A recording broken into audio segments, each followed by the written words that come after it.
What's up, guys? Spenny. Welcome to the golden era. The start of 2026 sure as hell feels like it. 2025, not so much. The Trump administration getting their feet underneath them, having to grab hold of the mechanisms and the gears of the 3 million person federal government. That's how many employees work for the federal government, largest employer in the world. And so many of those employees, of course, are saboteurs against President Trump. So it takes a while to clean house.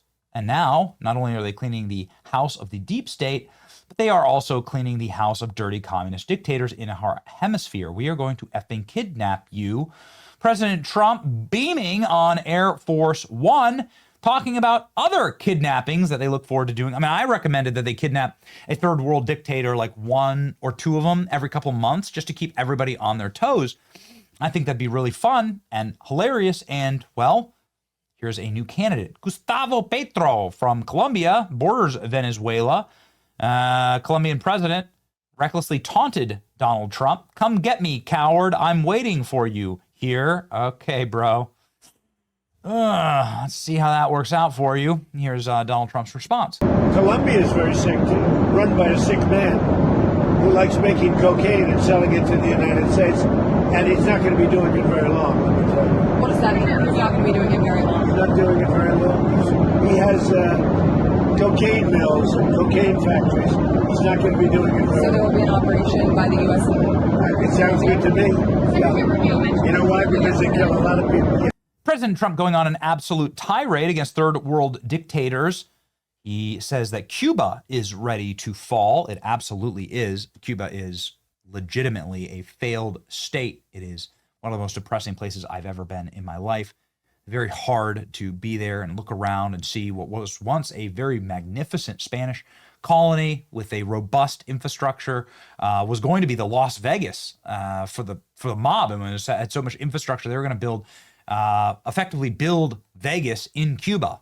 And they decided, of course, to stop that during the communist dictatorship overrun of government by the Castros. And now President Trump saying maybe that should come to an end too. You know, one of the things that is happening, and I think you see it all the time, Howard, you've seen it, that Cuba is ready to fall. You know? Yes. Cuba looks like it's ready to fall. I don't know if they're going to hold out. But Cuba now has no income. They got all of their income from Venezuela, from the Venezuelan oil. They're not getting any of it. And Cuba literally is ready to fall. And you have a lot of great Cuban Americans that are going to be very happy. Donald Trump going in hard against Mexico as well. The number one narco state in the entire world is now Mexico after the removal of Maduro from Venezuela. And what should be done about Claudia Sheinbaum, who is effectively just a puppet of the cartels in Mexico? Good questions here, and good answer by Trump. And by the way, you have to do something with Mexico. Mexico has to get their act together because they're pouring through Mexico, and we're going to have to do something. We love Mexico to do it. They're capable of doing it. But unfortunately, the cartels are very strong in Mexico. That's the last time you actually, speaking of Mexico, I asked you about the Claudia Sheinbaum, and you told me at one point you had offered to send U.S. troops into Mexico to combat drug trafficking there. Is that something you would I like Claudia. I think she's a terrific person. I would say every single time I talk to her, I offer to send troops. And she's just not willing? She's concerned. She's a little afraid. The cartels are running Mexico, whether you like it or not. But my favorite part of what Donald Trump said here on this gaggle on Air Force One is about Greenland, saying Greenland must be ours. The reporter asks, what should happen with Greenland? You know, we've been talking about getting Greenland, and Donald Trump says, I don't want to answer that. It must be ours. I must have it. Here we go. Against Greenland. Well, I don't want to talk about Greenland. Let's talk about Venezuela, Russia, Ukraine, and we'll worry about Greenland in about 2 months. Let's talk about Greenland in 20 days. By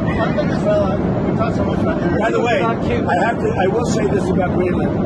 We need Greenland from a national security situation. It's so strategic. Right now, Greenland is covered with Russian and Chinese ships all over the place. We need Greenland from the standpoint of national security. And Denmark is not going to be able to do it, I can tell you. You know what Denmark did recently to boost up security in Greenland? they added one more dog sled. It's true. They thought that was a great move.